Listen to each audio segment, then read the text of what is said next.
नमस्कार साथियों, आप सभी का हमारे ए टू बेसिक नॉलेज चैनल पर स्वागत है। आज हम लोग पुनः एक बार एक नई क्लास के साथ मिलते हैं। हम लोग संधि विचार को पढ़ रहे थे। संधि विचार में हम लोगों ने स्वर संधि, व्यंजन संधि एवं विसर्ग संधि के बारे में पढ़ा था। हम लोगों ने उसके बाद स्वर संधि के भागों के बारे में पढ़ रहे थे। स्वर संधि में हम लोगों ने दीर्घ संधि और गुण संधि को ख़त्म कर लिया था। वो जो क्लासेस हैं पीछे प्लेलिस्ट में पड़ी हुई हैं, आप लोग दोनों पिछली क्लासों को देख सकते हैं। उसके बाद इस आगे वाली वृद्धि संधि को आप लोग पढ़ें। आज हम लोग वृद्धि संधि के बारे में चर्चा करेंगे और देखेंगे कि वृद्धि संधि में किस तरह से संधियाँ होती हैं, किस तरह के नियम होते हैं, उनके कोई नियमातिरेक हैं, वो सब क्या हैं, इनके बारे में जानेंगे। आइए हम लोग क्लास की शुरुआत करते हैं और देखते हैं यहाँ पे क्या है। वृद्धि रेच क्या है? वृद्धि संधि का सूत्र है और ये जो वृद्धि संधि है स्वर संधि का ही एक भाग है। किस संधि का? स्वर संधि। वृद्धि संधि स्वर संधि का भाग है। स्वर संधि के कितने भेद होते हैं ये हम लोगों ने पिछली ही क्लास में जाना कि 5 भेद होते हैं। कौन कौन से? दीर्घ संधि, गुण संधि, वृद्धि संधि, यड़ संधि और अयाद संधि। हम लोगों ने इसके बारे में चर्चा किया था और आज हम लोग जो है दीर्घ संधि, गुण संधि को पिछली वाली क्लास में ख़त्म कर चुके हैं। आज हम लोग वृद्धि संधि, वृद्धि रेच पे चर्चा करेंगे। यहाँ पे जो वृद्धि रेच है ये वृद्धि रेच सूत्र है। अगर पेपरों में पूछ लिया जाए कि वृद्धि संधि का सूत्र बताइए तो आप लोग सीधे सीधे आंसर कर देंगे वृद्धि रेच। ये जो क्वेश्चन है यूपी टेट, सी टेट में और BA first year, BA second year, BA third year जो स्टेट यूनिवर्सिटी या केंद्रीय यूनिवर्सिटी के बच्चे हैं उनके पेपरों में और यूपी TGT, PGT इन सब एग्जामों में ये सब क्वेश्चन पर्याप्त मात्रा में देखने को मिल जाते हैं और पूछे जाते हैं। आइए अब हम लोग वृद्धि संधि के बारे में पढ़ते हैं। वृद्धि संधि का सूत्र होता है वृद्धि रेच, एक शब्द में, इसको ध्यान रखें। अब हम लोग वृद्धि संधि के नियम के बारे में जानते हैं। वृद्धि रेच यहाँ पे आप लोग देख सकते हैं एच, यहाँ से क्या आया? वृद्धि रेच। तो यहाँ पे देख सकते हैं जब हम लोग वृद्धि रेच को छोड़ेंगे ये जो पूरा नियम बना है इस सूत्र से ही बना है। आप लोग ध्यान दीजिए। यहाँ देखिए वृद्धि मतलब वृद्ध हो जाएगा, वृद्धि मतलब वृद्धि हो जाएगी। रेच मतलब रेच में अय की मात्रा आएगी। हम लोगों ने पढ़ा था एक मात्रा हो तो अय को क्या लिखते हैं? एक मात्रा लिखते हैं। डबल मात्रा लगा हो तो अय को कहेंगे। तो यहाँ पे क्या कहेंगे? यहाँ से ए निकला और ची, यहाँ से क्या बना? एच प्रत्याहार। हम लोगों ने एच प्रत्याहार पढ़ा था। लिख ए उंग ए उच्च। हम लोगों ने सबसे पहली वाली क्लास में वर्ड विचार चर्चा किया था, उससे माहेश्वर सूत्र प्रत्याहारों के बारे में चर्चा किया था। उस क्लास को आप देख सकते हैं। एच के अंदर कौन कौन से वर्ड आएंगे? ए, ओ, ए और औ। ये एच प्रत्याहार के अंतर्गत आएंगे। ये तीसरे और चौथे सूत्र हैं। कौन कौन से? माहेश्वर सूत्र में कुल कितने? माहेश्वर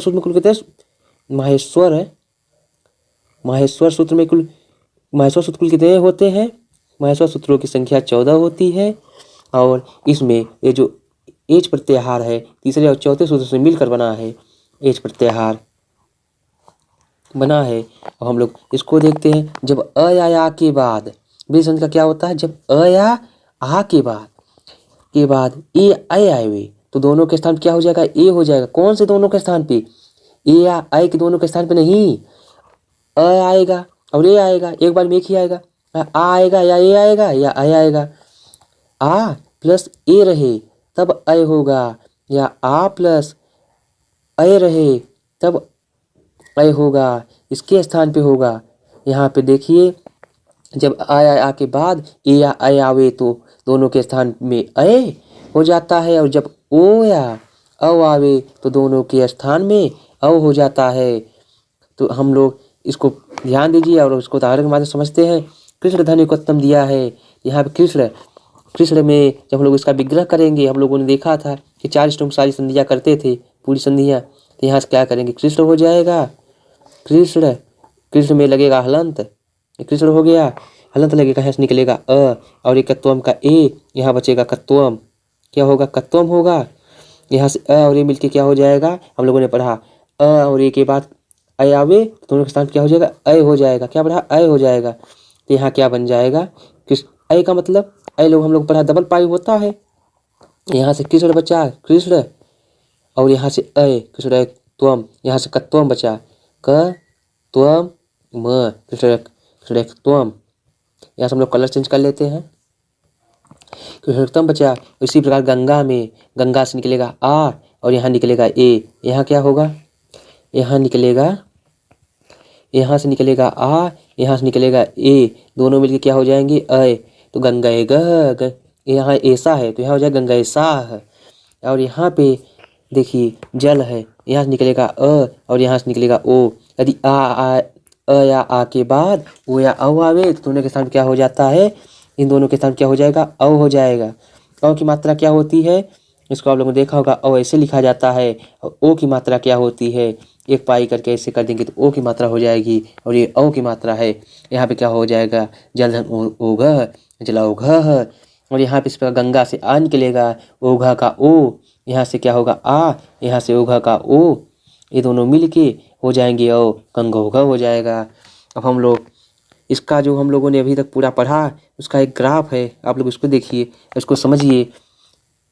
यहाँ पे क्या क्या है, अ या के बाद ए या अ आवे तो क्या हो जाएगा अय हो जाएगा। अ या के बाद अय आवे तो अय हो जाएगा, मतलब कि दीर्घ ही होगा। यहाँ जो होगा दीर्घ ही होगा, यहाँ ह्रस्व हो या दीर्घ हो, लेकिन यहाँ क्या होगा, यहाँ दीर्घ ही होगा। और यहाँ पे ओ या औ आवे अ या के बाद औ ही होगा। इस ग्राफ को आप लोग देख लीजिए और याद कर लीजिए। इसके बाद यहाँ पे जैसे अ ही क्यों आया, यहाँ पे औ ही क्यों आया, क्योंकि वो दोस्तों अब कुछ अभी कंठ होता है, इसका क्या होता है कंठ, इसका ये दोस्तों कंठ तालु होता है, और इसका भी अर्थान क्या होगा कंठ तालु ही होगा। दोनों से क्या हुआ कंठ तालु ही बना ना। इसी प्रकार से यहाँ पे हो जाएगा। ये ग्राफ आप लोग याद कर लीजिए। और हम लोगों ने वृत्त संज्ञक वर्ण के बारे में पिछली भी क्लास में पढ़ा था, और यहाँ भी पढ़ ले, क्योंकि यही बहुत बहुत इंपॉर्टेंट क्वेश्चन है कि वृद्धि संज्ञक वर्ण कितने होते हैं। वृत्त संज्ञक वर्ण की बात आए, वृत्त संज्ञक वर्ण 3 ही होते हैं। यदि यहाँ पे आ ऐ औ ये तीनों होते हैं, ये आ के ही 2 रूप बनते हैं इसमें। अगर रेप के साथ आए तो आर, और लपर के साथ आए तो क्या बनेगा आल बनेगा। इसमें हलंत लगा रहेगा। अब हम लोग आगे चर्चा करते हैं। यहाँ पे कुछ उदाहरण हैं, गंगाधन ओघ। यहाँ से देखिए हम लोग क्या किया, इस स्टेप को 4 स्टेप में लिखा है। गंगा गंगा से निकला आ, यहाँ निकला ओ, और दोनों मिला ओ, तो यहाँ हो गया गंगोघ। क्या हुआ गंगोघ हो गया। अब हम लोग आगे बढ़ते हैं, और आगे हम लोगों ने वृद्धि संधि को पढ़ लिया। अब वृद्धि संधि में जो कुछ विशेष नियम होते हैं, नियमातिरेक, हम लोग वृद्धि संधि में क्या पढ़ेंगे, अब नियमातिरेक पढ़ेंगे। ये वृद्धि संधि के अंतर्गत ही आते हैं। जो इनके उदाहरण होंगे वो उनको तो होना चाहिए वृद्धि, लेकिन वो वृद्धि नहीं हुए तो क्या हुए नियमातिरेक हो गए। नियमातिरेक का मतलब होता है नियम का उल्लंघन, जो वृद्धि संधि के नियम का पालन ना करे।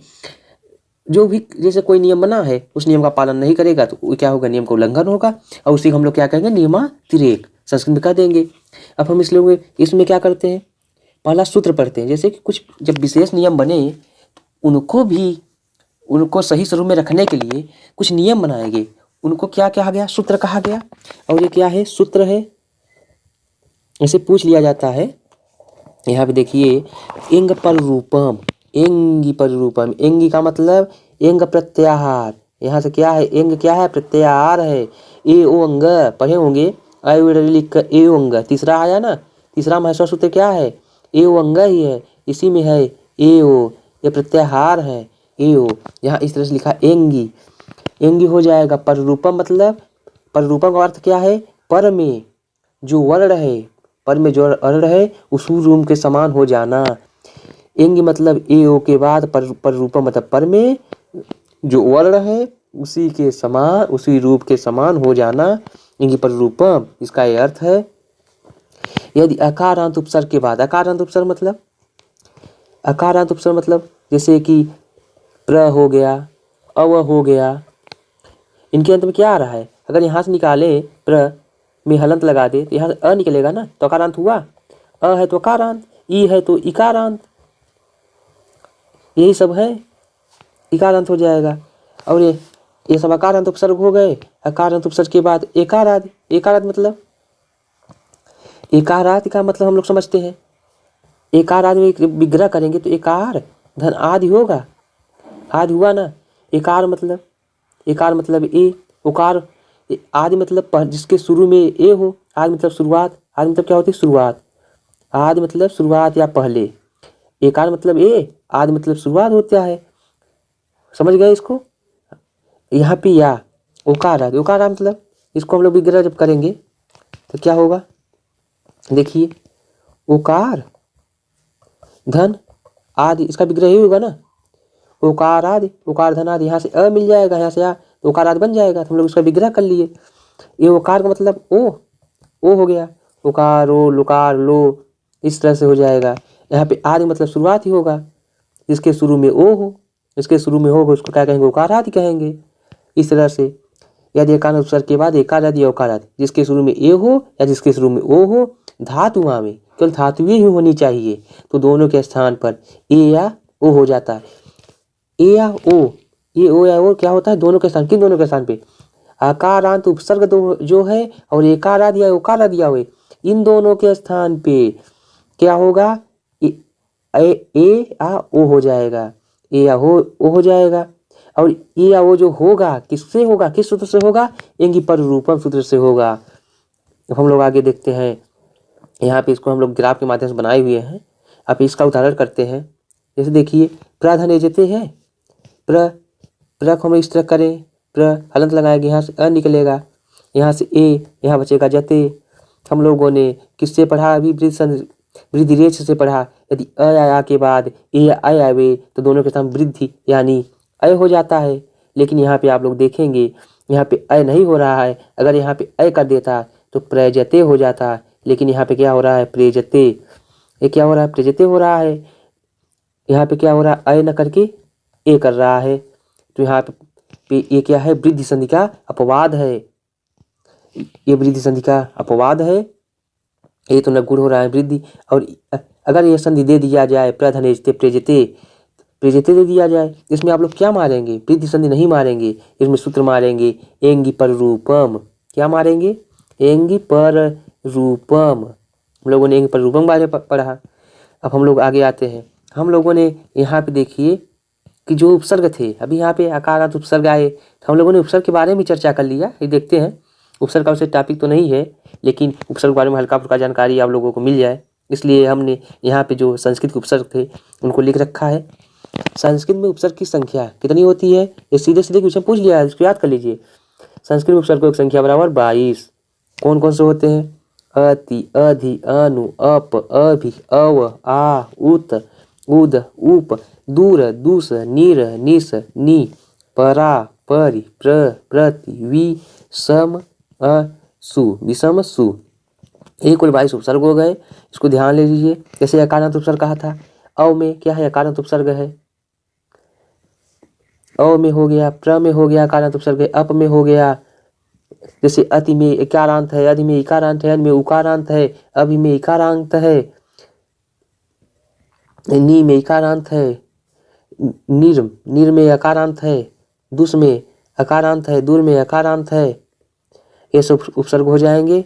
इसी तरीके से सारे उपसर्ग आप लोग याद कर लीजिए। अति, अधि, अनु, अप, अभि, अव, आ, उत, उद, उप, दूर, दुस, नीर, निस, नी, परा, परि, प्र, प्रति, वि, सम, सु। इस तरह सारे उपसर्ग याद कर लीजिए। अब हम लोग आगे बढ़ते हैं। नियमात्रय के बारे में हम लोगों ने पढ़ लिया। अब हम लोग अगले सूत्र, अब हम लोग यहाँ पे अगला नियम देखते हैं। नाम धातु के आगे रहने पर, नाम धातु यानी नाम धातु किसे कहेंगे, जो संज्ञा होगी। नाम जो पूरे नाम होते हैं, किसी का भी नाम, वस्तु, स्थान के नाम को क्या कहते हैं, संज्ञा कहते हैं। नाम धातु यानी संज्ञा धातु के आगे रहने पर इस प्रकार की विकल्पता का कारण एंगी पर रूपम में, इस प्रकार की विकल्पता का मतलब, इस प्रकार विकल्पता मतलब ये जो है उदाहरण है विकल्पता का कारण एंग पर रूपम में। वासुप्या पिछले हम लोगों ने भी ये पिछले ही वीडियो में पढ़ा था। वासुप्या पिछले यदि सु मतलब संज्ञा धातु या नाम धातु के बाद आप यहाँ पे सु मतलब संज्ञा धातु, नाम धातु हो गया, सु का मतलब वह मतलब यदि, वह मतलब यदि हो जाएगा। यहाँ से आपिसल, आपिसल, यह आपिसल कौन है, आपिसल ऋषि है जिन्होंने सूत्र की रचना की। वासुप्या पिछले है, वासुप्या पिछले सूत्र की रचना की और यहाँ पे से वासुपी की अनुवृत्ति है। किंतु यदि वह धातु नाम धातु हो तो विकल्प से वृद्धि होती है। मतलब वह धातु नाम धातु मानी संज्ञा धातु हो। यहाँ पे एकड़ एड कियत दिया गया है। एड कियत मतलब कि भेड़ होता है। एडक माने भेड़ होता है। यहाँ पे क्या है, संज्ञा धातु हुई। उप से क्या निकलेगा, यहाँ से देखिए, इसका संधि देखिए।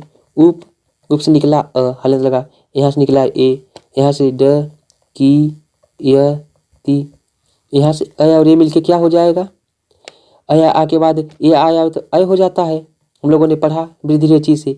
लेकिन यहाँ पे क्या हुआ है, ए हुआ है। यहाँ पे क्या हुआ है, ए हुआ है। एंग पर रूपम से क्या हुआ है, एंग पर रूपम से उपेड कियत हो जाएगा। और यहाँ पे वृद्धि रेची से, किससे, वृद्धि रेची से उपेड कियत हो जाएगा। यहाँ यानी इसमें अगर उपधन एड कियत दिया हो तो उपेड कियत या उपेड कियत दोनों ही संधियाँ सही होगी। अगर उपेड कियत दिया हो और पूछे इसमें कौन सी संधि है तो हम लोगों को करना होगा वृद्धि संधि।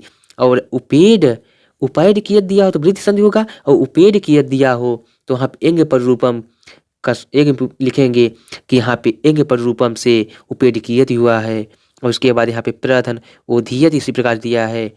यहाँ पे देखिए कि क्या दिया है, प्रधन ओधियस। प्र से क्या निकलेगा, प्रस निकलेगा अ, और ओधियस निकलेगा ओ। तो दोनों के स्थान पे होना चाहिए था औ। तो यहाँ पे क्या होगा, अ भी होगा और ओ भी होगा। तो ये क्या है, एंग पर रूपम से होगा। ये क्या हुआ है, अगर कहे प्रोधियत कैसे हुआ तो एंग पर रूपम से किससे कहेंगे, एक पर रूपम से। और प्रोधियत कहे तो वृद्धि रेची ही वृद्धि संधि होगी। अगर पूछे कि जैसे कोई उदाहरण दे दिया जाए कि प्रोधियत में कौन सी संधि है, यहाँ पे लिखेंगे, सूत्र लिखेंगे एंग पर रूपम से हुआ है। और प्रोधियत में कौन सी संधि है तो लिखेंगे वृद्धि संधि है, जिसमें दोनों संधियाँ होंगी। अब हम लोग अगले सूत्र पे आते हैं। ये सब क्या है, ये सब सूत्र हैं, हम बार बार बता रहे हैं जिससे आप लोगों को ध्यान रहे। और वार्तिक जहाँ भी लिखा हो उसको समझ जाइए कि ऋषि मुनि कात्यायन जी ने लिखा है। किसने लिखा है, कात्यायन काका जी ने लिखा है। अगर काका जी कह के आप इसको संबोधित करेंगे तो ये जो संधियाँ हैं, ये जो सूत्र हैं, ये आपको अपने लगने लगेंगे और आसानी से याद हो जाएंगे। इस तरीके से आप लोग इसको पढ़िए कि अच्छी तरीके से याद हो जाए। एवे चा नियोगे वार्तिक, यहाँ पे है एवे चा नियोगे वार्तिक। एव वैसे ये जो एव है, यहाँ पे एव शब्द जो है, एव वैसे तो हमेशा निश्चितता का बोध कराता है। यानी निश्चित समय, निश्चितता के लिए, जैसे वह खाना खाया है और निश्चितता ये हो गया वह खाना खा लेगा, ये क्या है, अनिश्चितता है। ये क्या है, वैसे तो हमेशा निश्चितता का बोध कराता है। एवेचा हो गया, यहाँ से च निकला, यहाँ क्या हुआ, अनियोगे, यहाँ होगा अनियोगे। एव च अनियोगे मतलब अनिश्चित। अनियोग का मतलब है अनिश्चित। सूत्र का मतलब हो गया एव मतलब एव, च मतलब और, साथ, अनियोग्य मतलब अनिश्चित। यहाँ पे वही लिखा गया है, एव के साथ भी जब अनिश्चय का बोध हो, एव के साथ भी जब क्या हो, अवश्य निश्चितता का बोध होता है। लेकिन जब एव के साथ वैसे तो हमेशा निश्चितता का बोध होता है, लेकिन जब अनिश्चय का बोध हो तब पूर्वगामी अकारांत। पूर्वगामी अकारांत मतलब पूर्वगामी मतलब पहले आया हुआ अकारांत। शब्द का अ और एव का ए मिलकर, अ और एव का, अ का अ और एव का ए दोनों मिलकर ए ही रह जाएंगे। मतलब इसी के साथ जो अकारांत उपसर्ग है ना, ये इसी ए के समान व्यवहार करने लगेगा। आइए हम लोग अब शुद्ध यहाँ उदाहरण के माध्यम से देखते हैं। क्व एव भोजसे, क्व एव भोजसे मतलब यहाँ से क्व से क्या निकला है, अ निकला है। यहाँ से देखिए क्व से निकला अ, ए से निकला ए, दोनों के स्थान पर होना चाहिए था अय। वृद्धि रेश से क्या होना चाहिए था, अय होना चाहिए था, लेकिन यहाँ पे क्या हुआ है, ए हुआ है, तो यहाँ पे हो जाएगा क्वेव। वैसे तो क्या बनना, क्वेव बनता, क्वेव, लेकिन यहाँ पे क्या है, एव आया है और अनिश्चितता का बोध हुआ है, क्वेव क्वेव एव पुच्छ से, मतलब इसका अर्थ होता है कहीं भी खा लेंगे, मतलब कहीं भी खा लेंगे। जैसे कोई व्यक्ति कहीं से निकला, मान लीजिए कि आपके घर से कोई मित्र निकला, आपने कहा कि 5 मिनट रुक जाओ, भोजन करके जाओ, लेकिन उन्होंने कहा कि नहीं नहीं मेरी ट्रेन लेट हो जाएगी।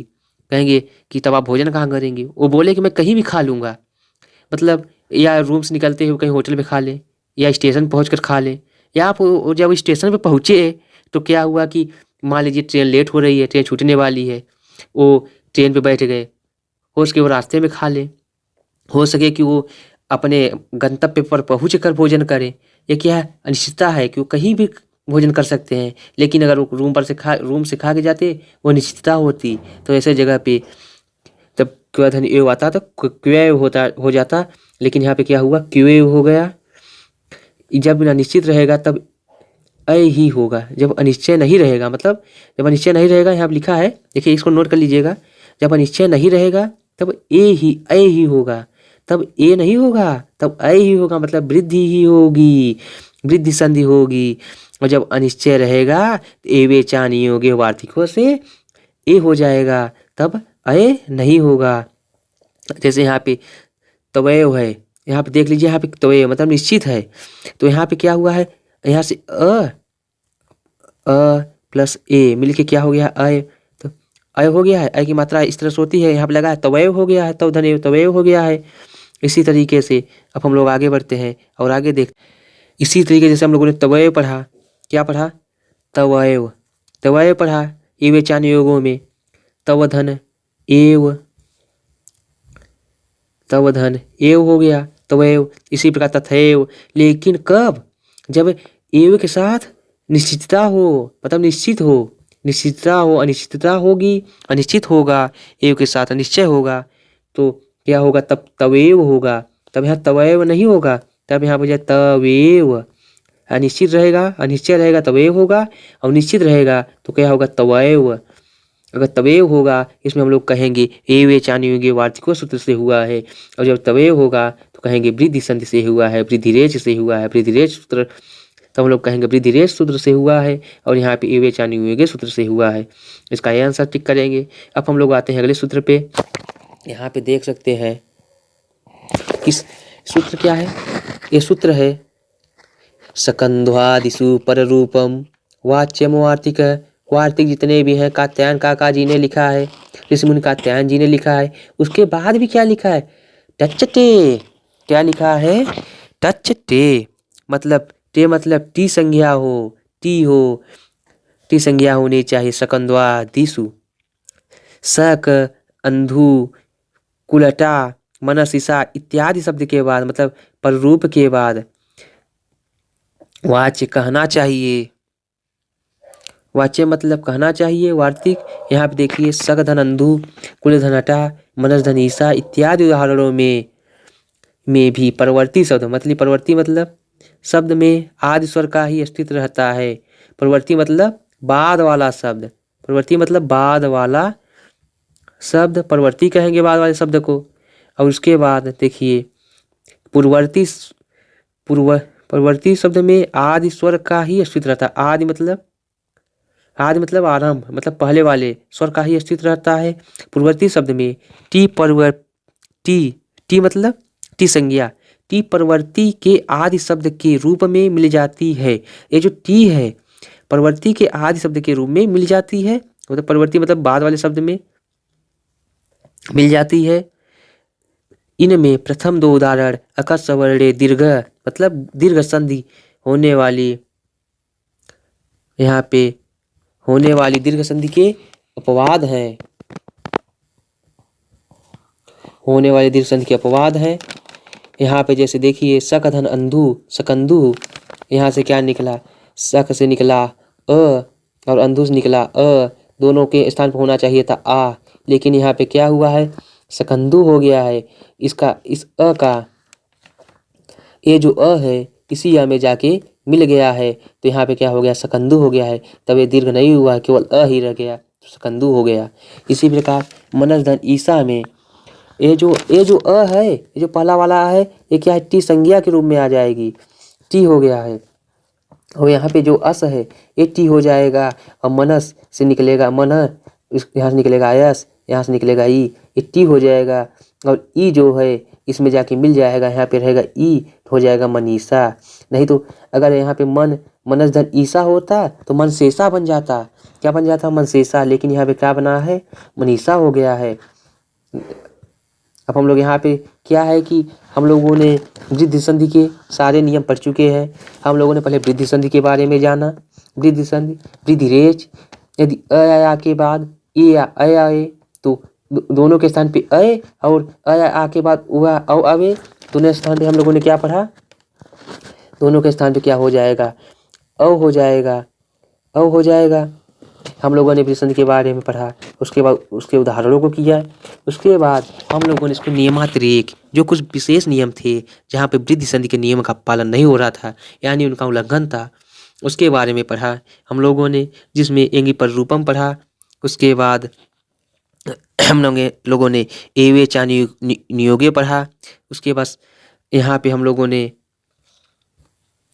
पढ़ा सकंद्वादिषु परिरूपमो वाच्यम। इसी तरीके से करके आप लोग एक बार रिवीजन कर लीजिए, इससे आप लोगों को याद हो जाए। सारे सूत्र को हम रिपीट करते हैं।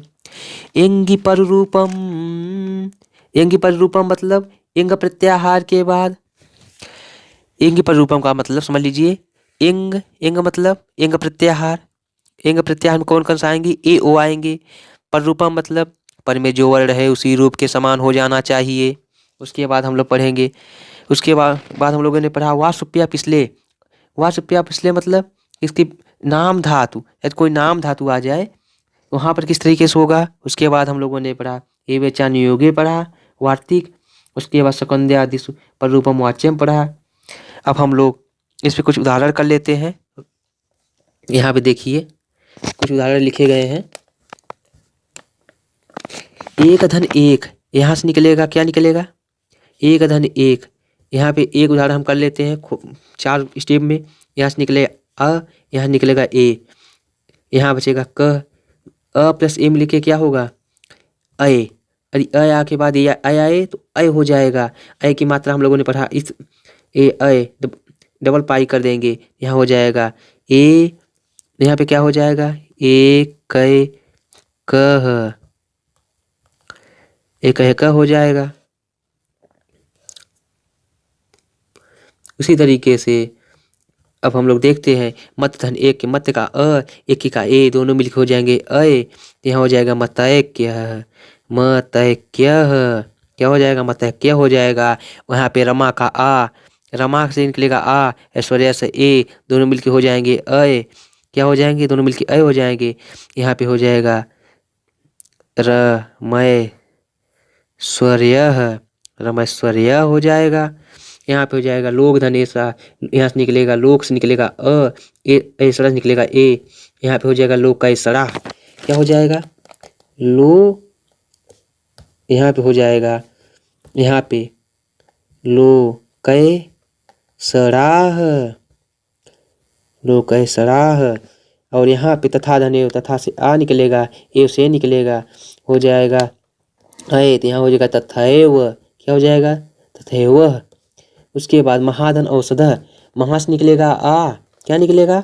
महा से निकलेगा आ, और औषध से निकलेगा औ, दोनों मिलके क्या हो जाएंगे? औ। यदि अया के बाद ओ या औ आवे तो दोनों के स्थान क्या हो जाएगा? औ। यहाँ पे हो जाएगा महौषध, महौषध, महौषध हो जाएगा। आज हम लोगों ने संपूर्ण वृद्धि संधि के बारे में चर्चा कर लिया। वृद्धि संधि की का जो वृद्धिरेच का नियम था, उसके अलावा जो कुछ उसके नियमातिरेक यानी नियमों का उल्लंघन के सूत्र थे, उन पे चर्चा किया, और उन पे हम लोगों ने कुछ उदाहरणों के बारे में चर्चा किया और उनको अच्छी तरीके से करने का प्रयास किया। अब हम लोग अब अगले वीडियो में जो हम लोग पढ़ेंगे, हम लोगों ने दीर्घ संधि, गुण संधि, वृद्धि संधि, स्वर के 3 भेदों के पढ़ चुका। अब हम लोग पढ़ेंगे यड़ संधि को पढ़ेंगे। इसके अगली क्लास में यड़ संधि को पढ़ेंगे और उसको अच्छी तरीके से समझने का प्रयास करेंगे। यदि आप लोगों ने कोई क्लास अच्छी लगी हो तो हमारे चैनल को लाइक, सब्सक्राइब और शेयर करें और ज़्यादा से ज़्यादा मात्रा में शेयर करें, जिससे ज़्यादा से ज़्यादा बच्चों तक हमारी ये क्लास पहुँच सके। और आप लोग इस चैनल पर नए हैं, चैनल सब्सक्राइब कर लें और बेल आइकन का बटन ज़रूर ऑन कर लें, जिससे हमारी आने वाली वीडियोज़ आपके पास पहुँच सके। अब हम लोग मिलते हैं अगले क्लास में, तब तक के लिए जय हिंद।